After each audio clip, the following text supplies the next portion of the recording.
There's something about airports that makes everyone feel small. Even when you're in first class. Even when your last name could buy and sell half the city. That's the thing nobody ever talks about. Airports reduce you to a boarding pass and a number. And for me, on that Tuesday, I was just a kid trying to get to New York. Minding my business. 11 years old. Hair in two tight bantu knots. Blazer crisp. Suitcase rolling silent behind me. Moving through the LAX terminal like I'd done it 100 times before because honestly, I had. But as soon as I step up to gate 42B, that's when it all starts. That's when I see Hemo white guy. Maybe mid-50s. Suit like he sleeps in a tailor's shop. Gold watch blinking under the fluorescent lights. He's in my seat. I know he's in my seat before I even look. Because he's the kind of man who thinks any seat he wants just naturally belongs to him. The kind of man who, when you tell him there's a problem, makes it yours. I stop next to him, polite as I can. Excuse me, sir, I think you're in my seat. Doesn't even glance up, just keeps clacking on his laptop like I'm invisible.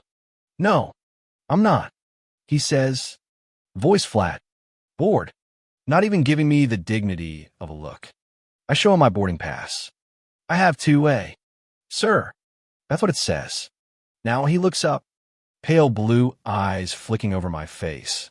My clothes. And right through me. There's this pause where you feel the world shifting. Everyone else boarding the plane getting quieter. A couple of phones already sliding out. You can feel when something's about to go viral. And I felt it coming. Listen, sweetheart, he says, drawing out the word like it tastes bad. First class is for people who belong here. Why don't you head on back to economy, where you'll be more comfortable, maybe near the bathrooms. That's when you want to disappear. But my mom didn't raise me to shrink. Sir, I have a first-class ticket. I'm just asking you to check yours. And now, people are watching. Cameras are up. The whole aisle is jammed. He sighs like I'm the biggest inconvenience he's ever known. Look, little girl, my name is Caroline. I cut in. Soft but sharp. Like my mom used to. He doesn't like that. Well, Caroline, I've been flying this route for 15 years.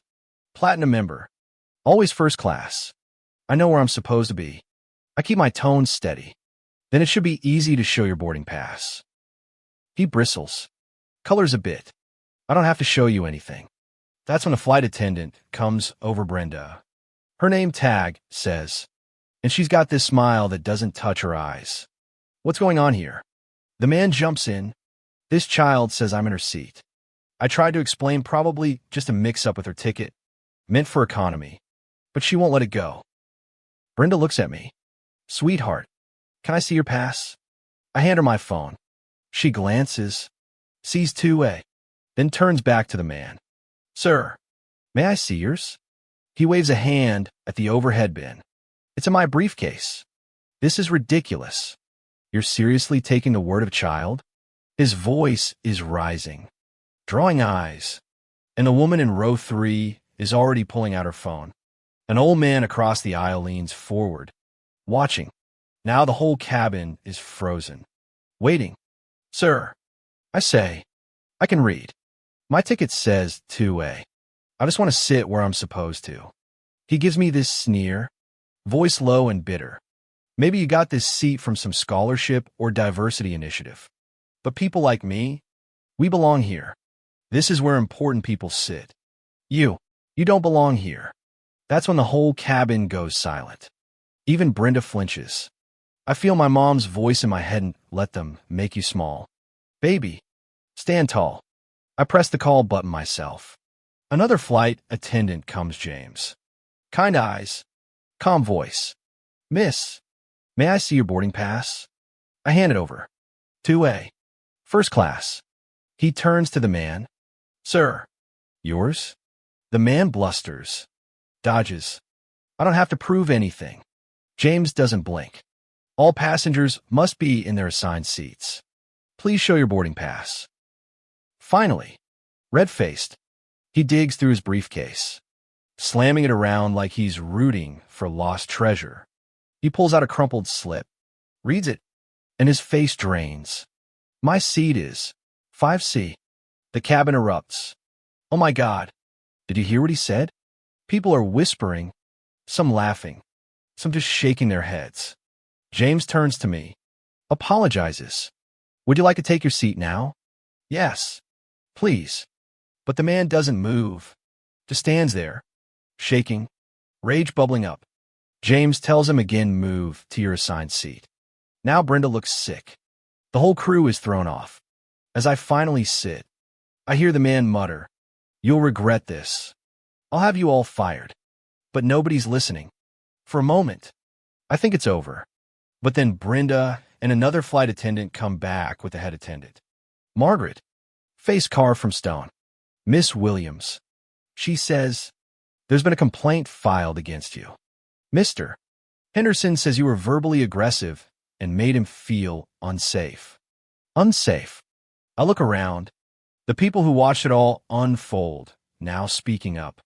That's not what happened. She was polite. He was out of line. The young black woman from row 3 stands up. If anyone should be removed, it's him. Margaret tries to quiet the crowd, but she can't. She asks me to move seats. No, I say. I did nothing wrong. If he's uncomfortable, he can take another flight.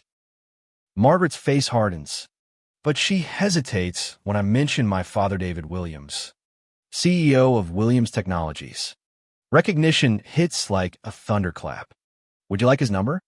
I ask, calm but steely. Suddenly, everything changes. Within minutes, my father is on the phone, his voice echoing through the cabin. Cool and authoritative, cutting through the noise. He demands to speak to the head attendant, the captain. He lists every infraction Henderson's committed, threatens to file with the FAA, promises the airline a national scandal if they don't do the right thing. Captain Mitchell steps in. Miss Williams is not leaving this flight. Mr. Henderson, you need to deplane. The cabin applauds as security walks Henderson off the plane, his suit and ego in tatters. Passengers come up, shaking my hand, thanking me for standing up, calling me brave. The captain apologizes again, promises this isn't over. Brenda and Margaret will be disciplined. He says, I don't want revenge. I just want them to understand why it was wrong. My phone's blowing up Twitter, texts, news alerts. I'm trending. People are sharing videos, hashtags, their own stories. Some messages are hateful, threatening, and for a moment, the weight of it is crushing. A teacher comes by, teary-eyed, thanking me for being an example for her students. A dad tells me he'll show the video to his own daughter. And a white teenager, eyes red, tells me she's sorry she stayed silent that next time. She'll speak up. The turbulence hits hard. A notification pings through. A threat. Donna, a kind flight attendant, hold my hand, promises I'm safe, calls the captain. The airline contacts the FBI. My father mobilizes his security.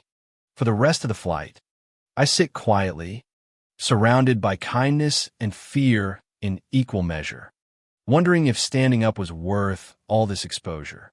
When we land, there are FBI agents, news crews, security everywhere. My father is there, hugging me like he's never letting go, promising we'll get through this together. There are choices to make now about privacy, about justice, about using my story to help others, or just trying to be a kid again. I don't know what comes next, but I know I did the right thing. As we drive to a safe house, away from the cameras, I'll let myself cry just a little, just enough. My dad says, you did nothing wrong. The world is broken, but we fight back with truth, with justice, with love. Maybe I can't fix the world, but I can hold my ground in C2A, in any room, any day, and maybe, just maybe, that's enough for now.